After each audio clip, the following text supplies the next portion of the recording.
The Cancer Mavericks, a history of survivorship, is made possible, in part, by our signature partner, Amgen, committed to transforming new ideas and discoveries into medicines for patients with serious illness. The following episode is brought to you by Exact Sciences. Exact Sciences, changing the way we think about detecting and treating cancer. For more information, visit exactsciences.com.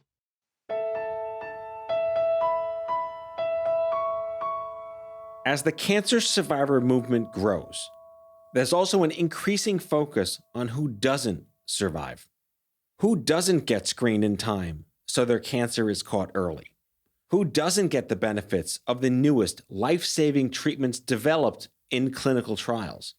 Who doesn't have access to drugs that can greatly improve a cancer survivor's quality of life, even if they can't cure the disease itself?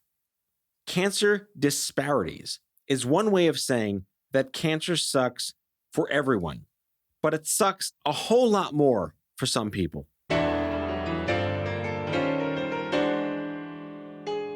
These disparities are strongly linked to factors like income, education, racism, geography, housing, and access to healthcare and nutritious foods. All of this falls under the umbrella of what's called social determinants of health. In this episode, we're going to look at the disparities affecting some specific groups, what's causing them, and what cancer mavericks from these communities have done to advocate for themselves and others like them. The story starts in April of 1987 with a woman named Mary P. Lovato. I'm Mary Lovato, Santo Domingo tribe, and I'm from Santo Domingo Pueblo, New Mexico. Santo Domingo Pueblo, now known as Kaywa Pueblo, is a federally recognized tribe of Native American Pueblo people in northern New Mexico. Cancer incidence and mortality rates for indigenous people vary widely by region. But in general, data shows over the past few decades, American Indian and Alaska Native people are not experiencing the same improvements in cancer care and survival rates that white people are. Advocates like Mary Lovato took these statistics head on by fighting for and running Native-led healthcare services. You're hearing an interview with Mary recorded in the 90s. I've always remembered the day I was ill. It was on an Easter Sunday, and before Easter Sunday, I worked graveyard shift at UNM Hospital. My kids were picked up at the apartment, and they were participating in the native dance at home. And during Easter Sunday, I started getting high fever all day long, and I was taking Tylenol after Tylenol, and it was breaking my high fever. She waited another hour before deciding to go to the hospital. I was admitted with a high fever of 104.8, and I was in for the whole week. And during that time, they took all sorts of tests, but they didn't tell me yet what or whatever my diagnosis would be. A week later, the hospital called and told her she needed to make an appointment with an oncologist. She had a spinal tap, and the doctor asked her about her family health history. He told me that I was diagnosed with acute leukemia, and I was so scared. I didn't know what else to do. I have 3 kids. I had just gotten out of a relationship that was like 12 and a half years relationship. And for a while, I blamed myself for it. Maybe God's punishing me coming down with this illness. The doctor wanted Mary to tell her family what was going on. But I refused. I didn't want my family to know about my illness just then. I started going to the bars in the evenings at night when I couldn't sleep. I started drinking a lot, thinking that my illness would go away. Or then I would say, if I'm gonna die, I'll die. I'll just die like this. And so I didn't let my family know for about a whole week. But her doctor didn't give up. He kept calling me at my apartment, telling me to come back down, that he needed to talk to me more. She went back to the doctor's office, and she finally decided to open up about her cancer. She called her family and arranged for them to come to the hospital. They didn't know what leukemia was. They didn't know what cancer was. So everybody that came down, they told them that I was ill. And my brothers and sisters just started crying. They didn't know how to act. They didn't know what to say. Her family wanted to support her however they could. They got blood tests to see if anyone was a match for her and could donate their bone marrow for a transplant. And I had 3 brothers, 6 sisters, so I had a big family. So luckily, my older sister matched up with me, and she went out with me to UCLA in California.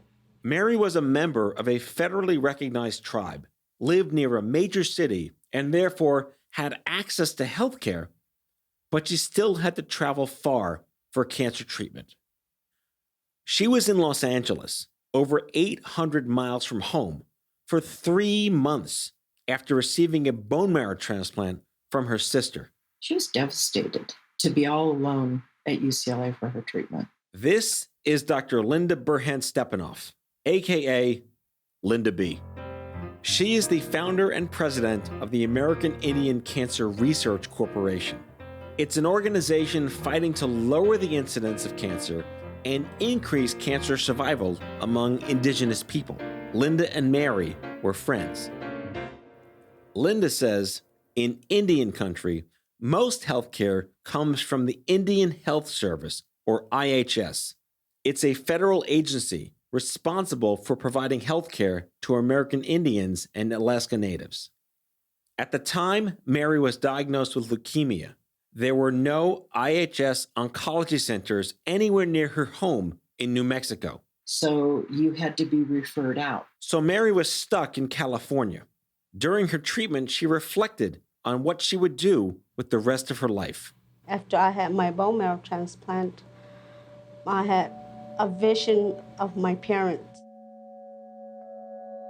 I never knew my mom, but I knew my dad. I was only 12 when my dad passed away. My mother passed away when I was only 2. They came to me and told me that I had some sort of a responsibility to do within the Pueblo, but they didn't give me an idea what. When she returned to her Pueblo in New Mexico, Mary's doctors told her that for the good of her own health, she had to isolate for a while. My family was supportive of that. They didn't let anybody know that I had came home. Mary's medical isolation turned into social isolation, even after her doctors cleared her. People in her community were scared her illness was contagious. Linda says they did not want to talk about it. She was very frustrated with how people would not acknowledge cancer existed in the community, that they just wanted to have blinders on because if we said the word cancer, it spread the cancer disease. Then one night, the vision just came to me where I had all sorts of people sitting around in this one huge building. And we were all talking about different illnesses and crying on each other's shoulders. And then at 5 o'clock in the morning, I woke up my sister and told her, get the family together. I was so excited and all anxious to talk to them. Once I told them what I wanted to do, I wanted to start a support group. They didn't know what support group was. And I just told them, well, I had a vision of having all sorts of people sitting together and talking about our illnesses. Step by step, Mary made her dream of a support group in the Pueblo a reality. At first, no one showed up, but she didn't give up. Over time, she built trust within the community. For 3 years, Mary and other volunteers ran support groups for cancer survivors without any pay or financial assistance, knowing their services could save lives. We were able to get in contact with Living Through Cancer, and they were the ones that helped us write a proposal and get a grant from IHS. Any financial support from the Indian Health Service, or IHS, was a huge deal. Linda B. told us the agency is seriously underfunded by Congress. We get less money per patient than you have in prisons. We're the lowest funded institute in the United States, always have been. IHS spends about $3,000 per patient a year on average. Compare that to Medicare, about $13,000, Medicaid, about $8,000, and the Department of Corrections, $6,000. Under treaty agreements signed with the tribes, the U.S. government is legally required to provide health care to American Indians and Alaska Natives. But it's been an ongoing struggle to have this obligation honored.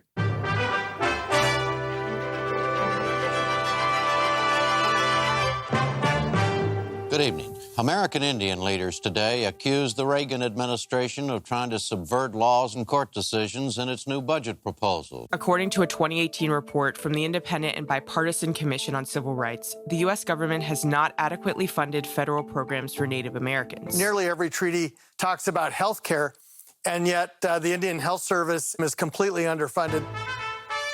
But Mary believed in what she was doing, and she kept at it. She had so much perseverance and diligence. In 1993, Mary joined the staff at People Living Through Cancer, the pioneering organization in Albuquerque that we talked about in episode 2 and that helped shape the survivorship movement. I do one-to-one consultation with cancer patients that have been diagnosed. Then I also do a family circle. We have family meetings in the evenings. And I interpret for the patients that have been diagnosed with cancer. And I also go with them to the hospitals so that I would know what kind of a treatment that they're going to be receiving so I could translate back to the family. Mary directed a program called A Gathering for Cancer Support, and her support circles and training programs expanded from serving 9 pueblos in New Mexico to reach tribes across the country. I do a lot of early detection programs here in the Pueblo educational programs. Also, I'm working a lot with men doing their prostate, and I have models that I use in order for me to get through the men. Sometimes they can be so stubborn. When I was first invited to speak with the council members, I hurried all over. I bragged about it. I came home and told everybody I was invited for a council member meeting. And once I got there, I told them what I was going to do, and I explained to them what prostate cancer was. And a lot of them didn't want to say anything about it because they said, whoa, what's a woman to tell us about our body parts? But I always have to put a little humor in. So I told them, once you see one, you've seen them all, you know? And then one man in the back says, well, if I was to get up in front of you, would you be able to test my prostate, see if I have cancer? I said, of course, if you want to be a model for the whole people here, you want them to look at you, sure, I'll be glad to. So they started laughing, and yeah, she'll do it, so we better not talk no more. When Mary started her advocacy work, cancer was low on the list of prioritized health conditions that IHS would cover. Chemo and radiation for just one person could wipe out a tribe's entire IHS budget. We've been trying to get cancer as a higher visibility issue throughout Indian country. You might think that higher visibility is automatically a good thing. But in Linda's experience, increased attention to cancer can mean non-native service providers run in to try to fix the problem without building trust first. Vast deposits of uranium have been discovered in the Navajo Hills. Kewah Pueblo is near the Navajo Nation, which spans parts of Arizona, New Mexico, and Utah.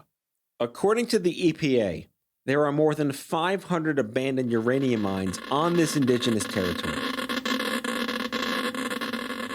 The sound you hear is not static, but an instrument called a Geiger counter. The popping and crackling tell us there is a radioactive substance nearby, in this case, a piece of uranium ore. The rate of bone cancer in children who live near mining areas is 500% higher than usual, and the incidence of leukemia is 250% higher. Federal statistics show a direct connection between uranium mining and lung cancer. In New Mexico, called the uranium capital of the world, studies show that people who simply live near uranium mines have 4 times the chance of getting cancer as the average American. Researchers call areas with high cancer rates cancer clusters.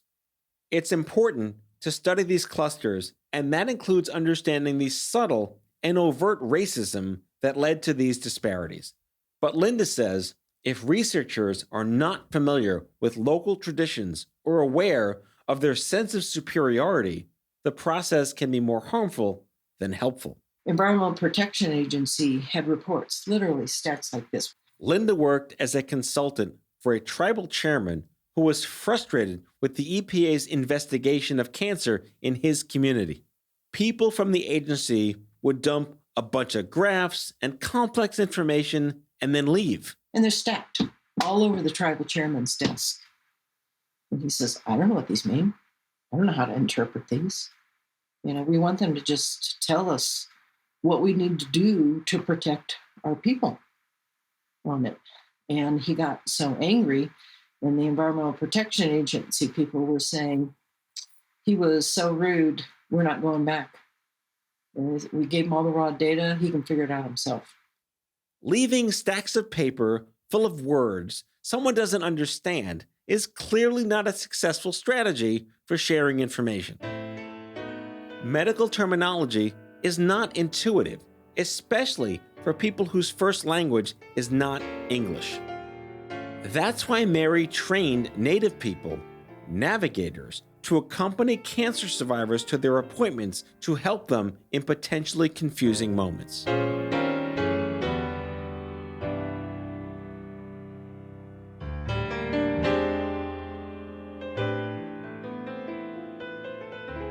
We often think of communication as simply a good thing, but words can also be dangerous. A completely well-intended sentence can be easily misinterpreted. Telling a patient you're positive for cancer, positive usually means good. So now the patient thinks, oh, I don't have cancer. It was positive. I got a good test. And then the doctor says, no, you have to go into treatment. Now she doesn't trust that doctor because that doctor tried to make her a fool, telling her it was positive when it wasn't, when she had cancer.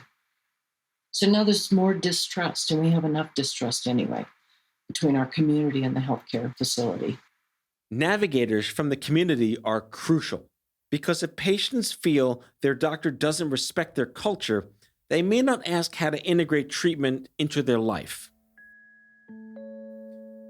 When service providers show respect, it can alleviate some of the mental and emotional pain that goes along with the physical struggles of cancer.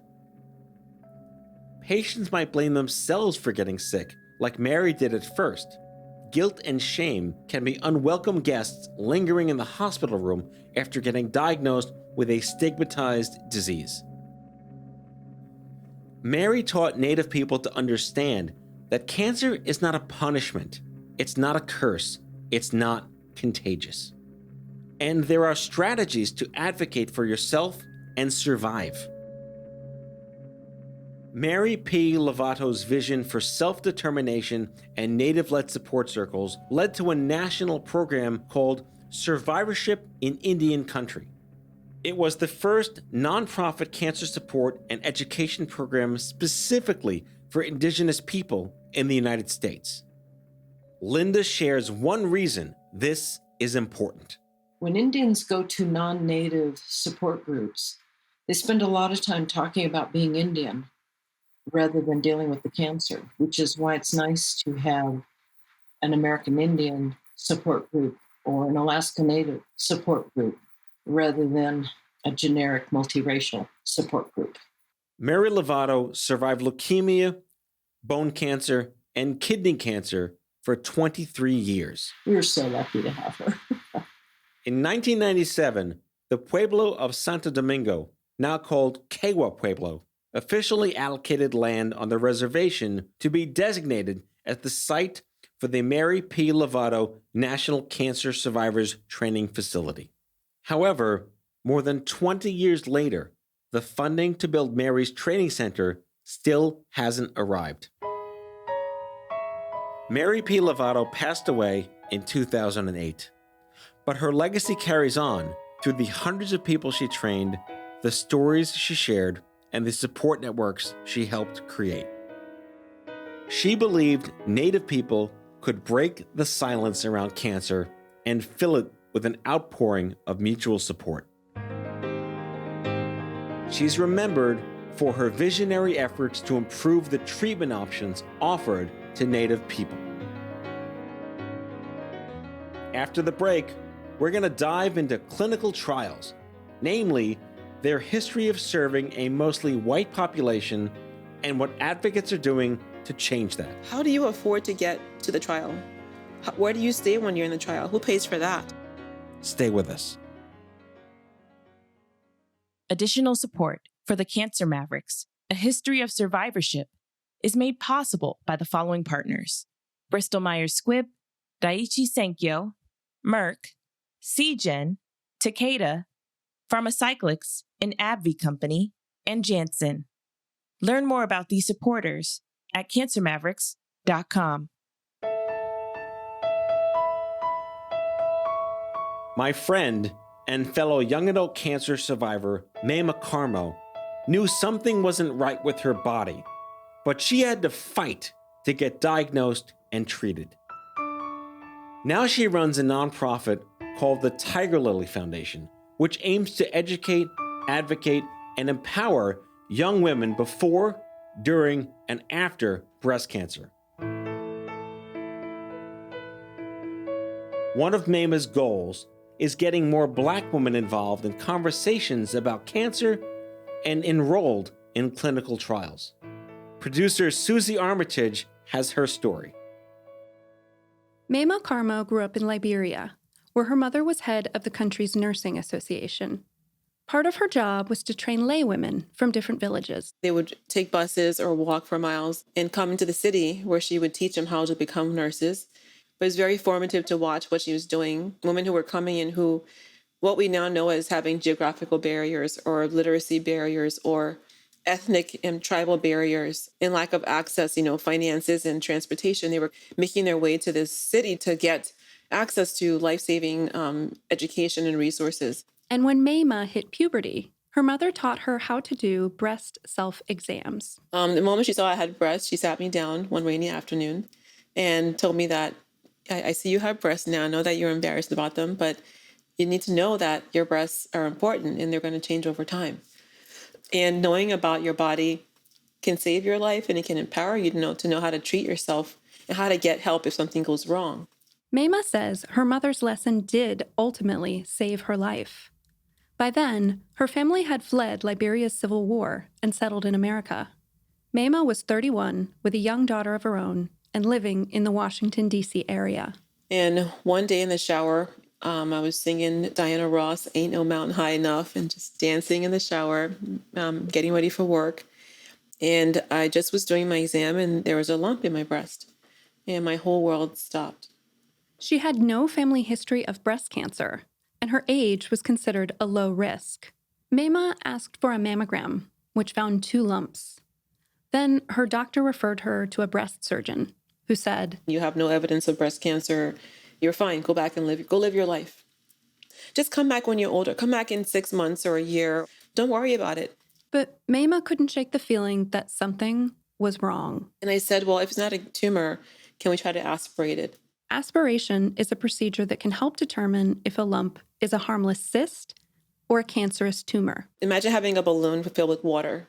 When you poke it with a needle, it'll aspirate the fluid, right? It'll come out, but it wasn't aspirating. Mayma pushed for a biopsy, even though the breast surgeon thought it wasn't necessary. And she was kind of mocking me, like saying, this is a waste of time.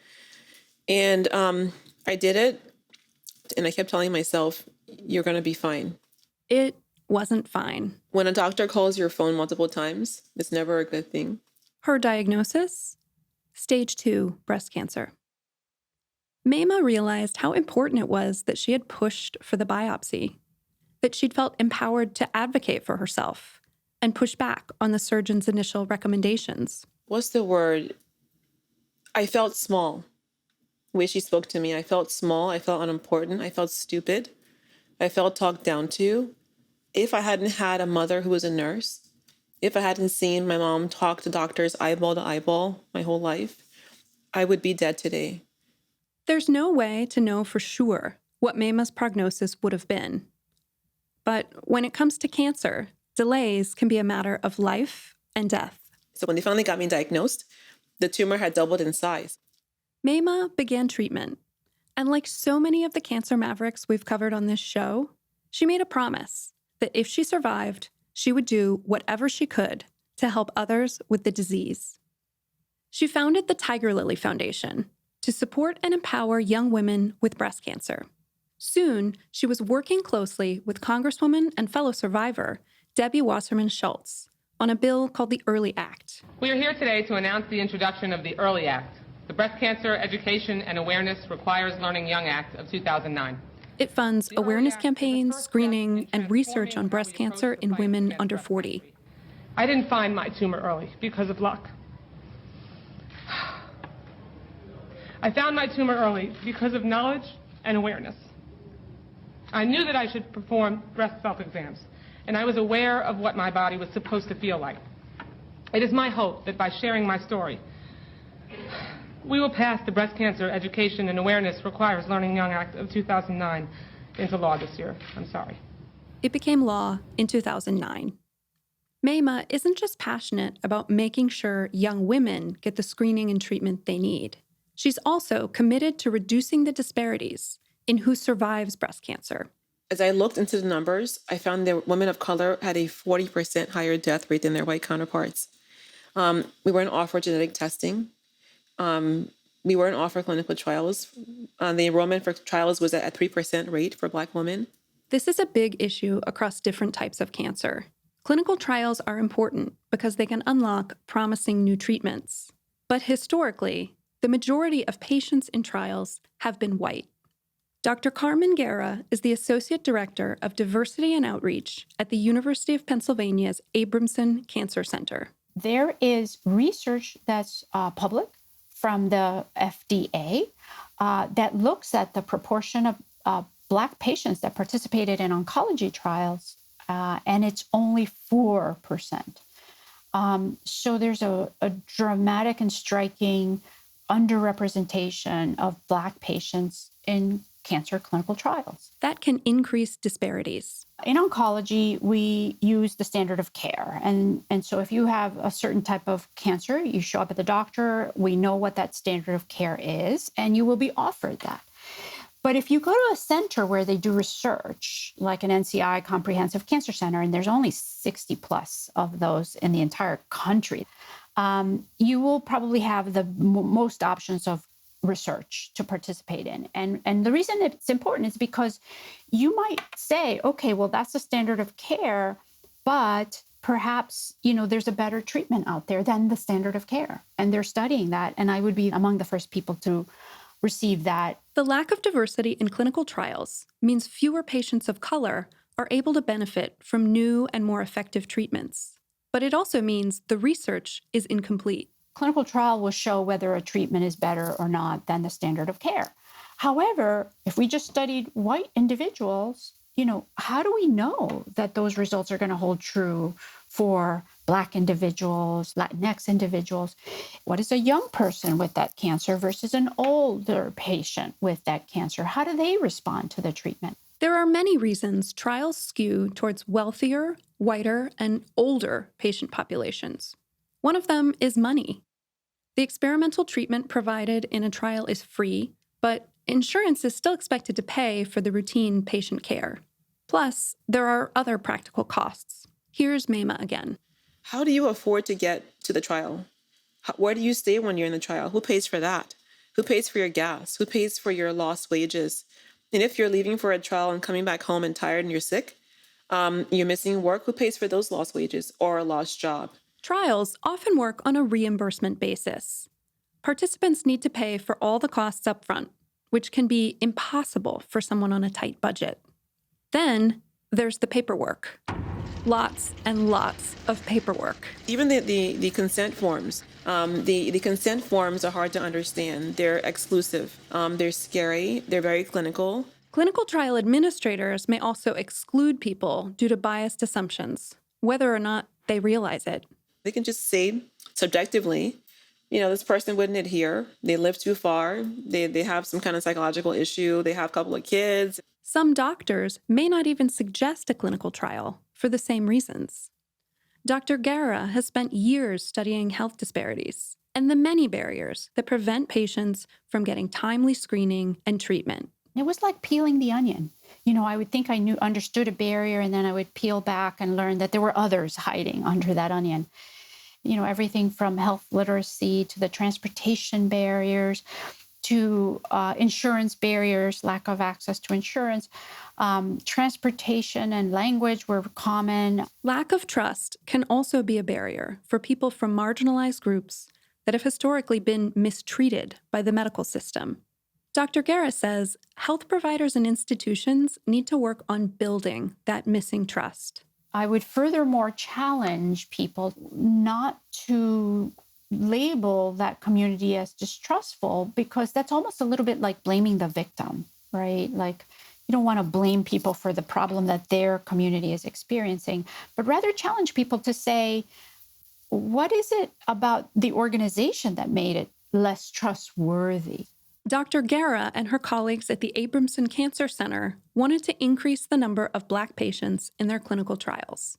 The center's West Philadelphia neighborhood is 72% Black, but in 2014, just 11% of patients at the cancer center were Black. So they did a bunch of different things. They partnered with leaders from the community, including Black churches and mosques, to promote cancer awareness and screening. But most of all, we were there to also listen to what their needs were.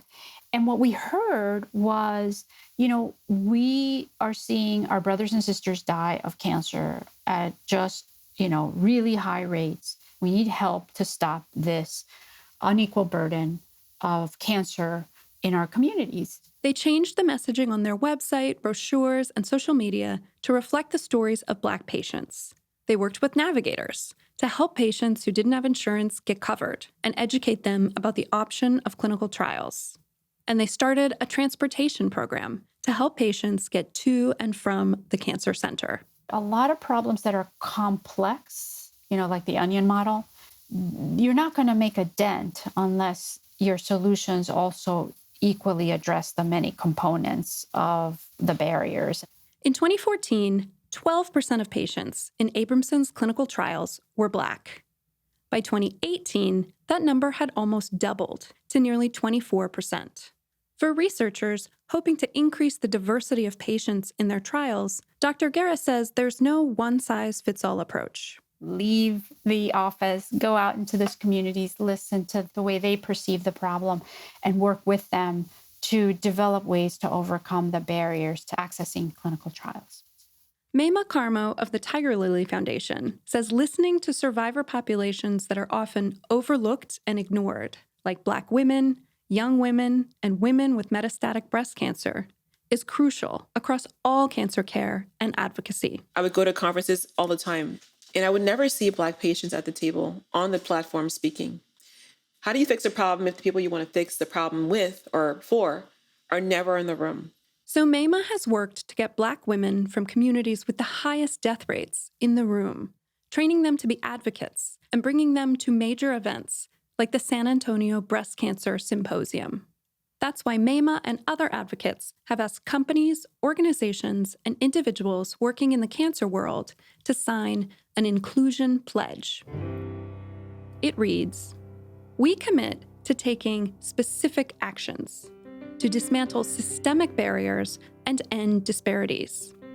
We pledge to only participate in initiatives, panels, boards, planning committees, programs that include the experience of Black women." The pledge has gotten more than 12,000 signatures so far, and commitments from major pharmaceutical companies like Pfizer. We're advising them on how to build clinical trials the right way, how to design them, how to even ask the right research questions. We're working with them now to deploy our patient advocates to help them through the entire clinical trial workstream. That can include everything from redesigning consent forms to make them less intimidating, to coming up with solutions for transportation. For those who live in rural communities that are further out, some people don't have oncologists in their healthcare centers. They don't have a mammogram machine in their healthcare center. So if you have, again, hourly wage job or a job paying you a low wage, and you have to go to a hospital 50 miles away, and there's no bus to get there or train or whatever, what are you going to do? Mayma is passionate about ending health disparities, not at some distant point in the future, but as soon as possible. We're all part of the problem or part of the solution. And so I ask everybody I meet, how can you be part of the solution?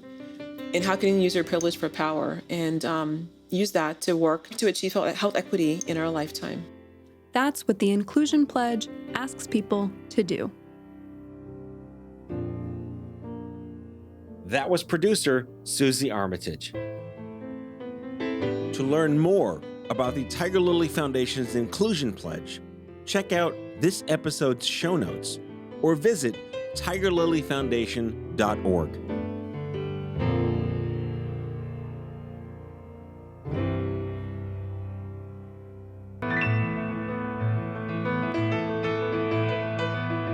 The Cancer Mavericks, A History of Survivorship, is a production of OffScrip Health in partnership with Small Good Thing. The executive producer is Steve Lichtai. Our senior producers are Susie Armitage, Mary Rose Madden, and Andrew McDowell. Our associate producers are Mariah Dennis and Mara Laser. And our production assistant is Sophia Curzius.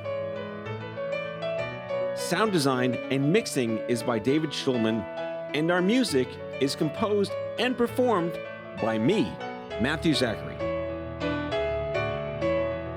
For more information about this series, visit cancermavericks.com. That's cancermavericks.com.